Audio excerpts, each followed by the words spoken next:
Hi, this is Marielle. This is JM. And we are JML. You're watching Mix, The beat of our culture.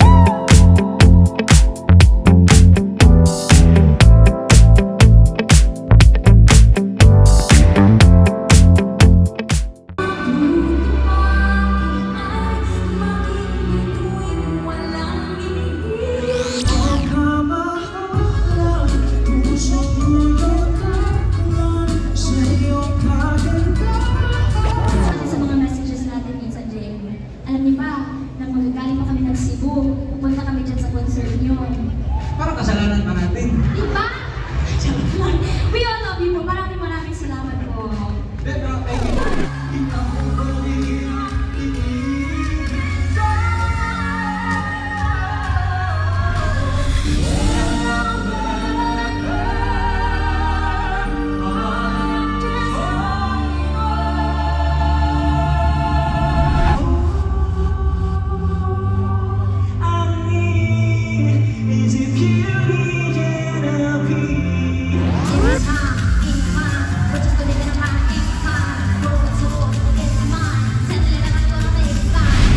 Our next icon.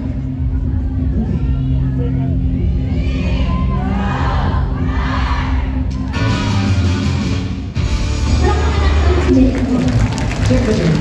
Kailangan niya ang 3 years. We are no one in between. How can we be wrong?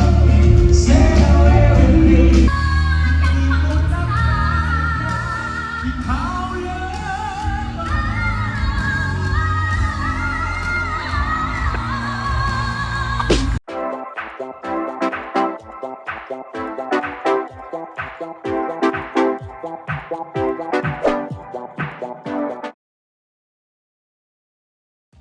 Very happy! Very happy. At saka parang ano tawag doon? Bunutan na ng Bunutan na ng tinik. tinik talaga. Literal pala talaga yung ano na yun, no? Feeling. Yes. Yun po.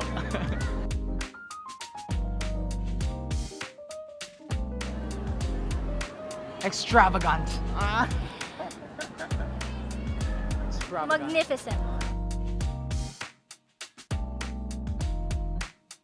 Well, for one po, ang JML Sings the Icons ay, kumbaga, dugtong po ng journey namin sa Your Face Sounds Familiar. So, what makes it different is that marami kaming showcase na mga voices from the competition na Yeah. ginawa po namin. And then, siguro this time, mas challenging. Yes, challenging po yung mga ginanap namin. Sobrang challenging. Yun yung masabi namin. And naano naman siguro, na pull off naman siguro namin.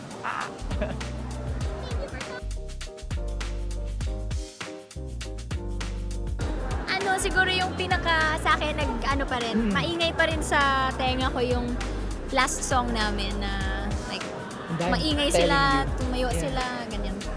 Ikaw? Yun. Tsaka yung confetti. Yun na na-imagine ko talaga lagi. Oh yes.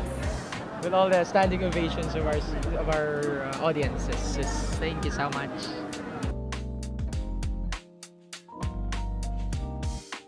Amongst everything, siguro yung solo ko din kasi ginuhos ko din yung Oh, part. naiyak siya dun.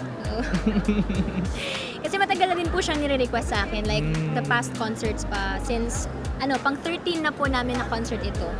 So, yun yung isa sa mga pinaka-special ko sa akin. Ako yung Defying Gravity na parang until now hindi ko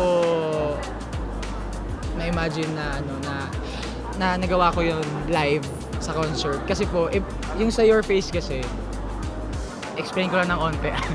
Kasi sa Your Face, isang performance na kami doon. So, parang hindi ganun kapagod yung boses namin. Yung sa Oo. ito concert kasi to. Iisa-isa lang. Grabe. Thank you, Lord. Thank you. Yes.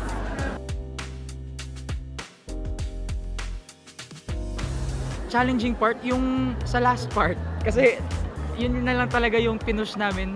As in like, inubos na namin yung boses namin. Yes. Basta matapos na namin yung song na yun. Para naman sa akin, siguro yung dapat may gap na may line between the first performance na ganitong icon and then the next performance, mag-shift kami into a different set of icons naman. So, yung transition lang.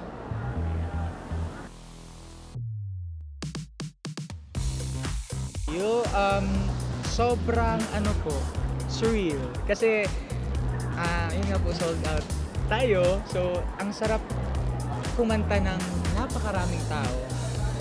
Lalo na, kung alam mo, andyan yung sumusuporta talaga sila sa amin. So, ayun, ang sarap sa feeling. Yun din po, yung anticipation ng mga nanonood po sa amin na nagka-smile sila, parang nag-cheer sila sa bawat enter namin or sa bawat pindot namin sa icon. Sa bawat Parang jokes. nararamdaman namin yung excitement nila, kumbaga. Are you ready?